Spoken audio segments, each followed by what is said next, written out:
What's up, y'all? It's MC Magic, and we live with the beautiful one on the China Show. What's up, MC Magic? The fact that you are here at Garden Amp spending Valentine's Day with hundreds of people, sold out venue that wanted to come see you tonight, what does that mean to you? I mean, it's special to me. Work is always a priority for me. Anybody that wants to get ahead in life has to make sacrifices. Yes.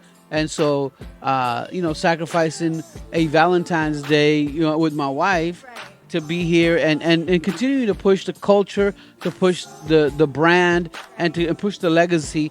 It's what we do. It's what we do, and it's a beautiful day.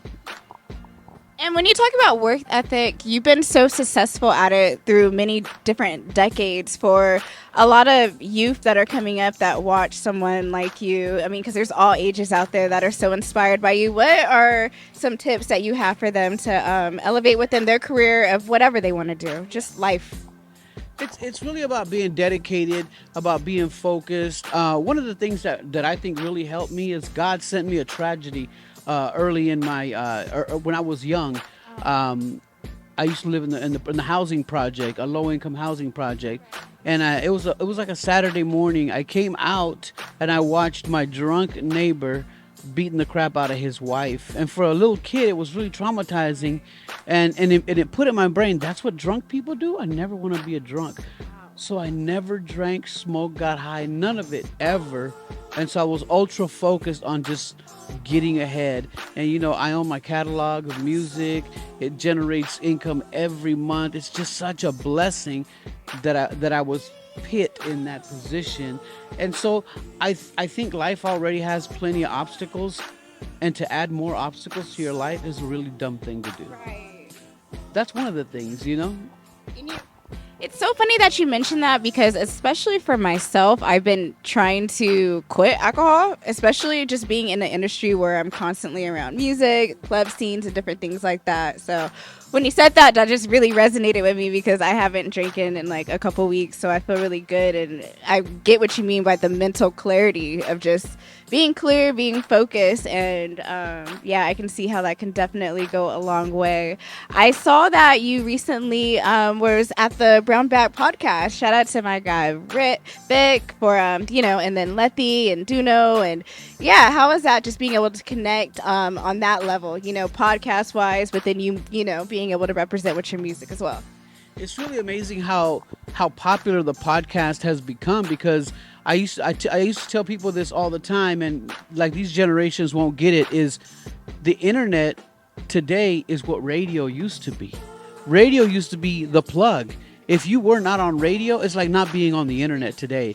And so the fact that the internet has opened up so many opportunities, like the Brown Bag podcast, Drink Champs, and on and on. Podcasting is just crazy. And the fact that the podcasting for younger generations are still interested in MC Magic music, to me, it's a blessing. I love Duno, I love Letty and Vic, and they're hardworking kids. And so for them to say Magic is coming, and that to be exciting for them, it blows me away. It's just really a huge blessing.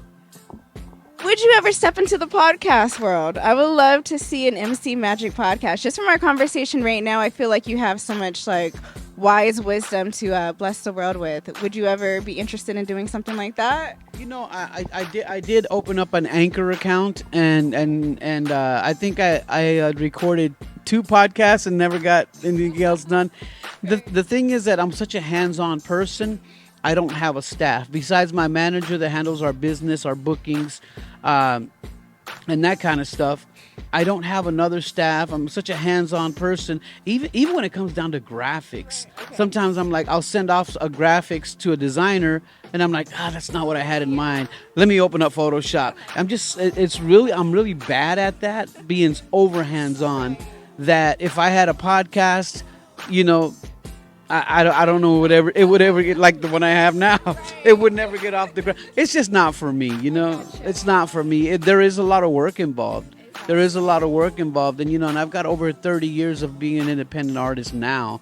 So I know it's never too late to start, but to me, it's more important to start other things that are actually real investments, Exactly.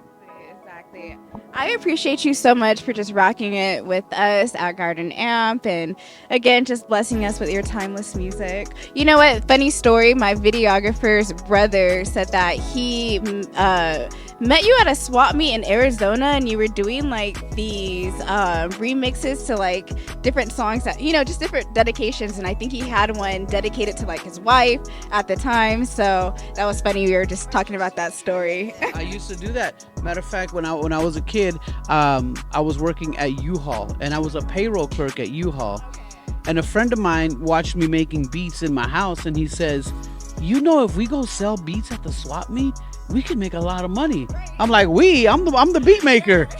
And so we went, but nobody bought any beats. But one guy came up, he goes, I'll take one. I programmed his beat, and I was ready to record it to a cassette. This is before CDs. I was ready to record it to a cassette, and he's like, aren't you going to rap on it? I'm like, but it's your beat. He goes, but I thought you were going to make a song. I go, what do you want me to say on it? He goes, just talk about my girl. So when I started rapping about his girl, Jessica, we have a crowd now, and everybody wants one. And so I started charging $10 a piece back then.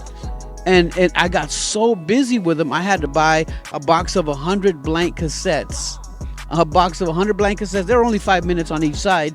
And so I ended up making about $3,000 in one weekend. And after 3 weekends of doing that, I quit my job. And making freestyle songs became my method of income to finance my actual music career. Wow. That is such a dope story. See, you've always been a go-getter and someone that was going to do it, from the beginning. So that's really awesome and that's really inspiring. And I thank you so much for your time today.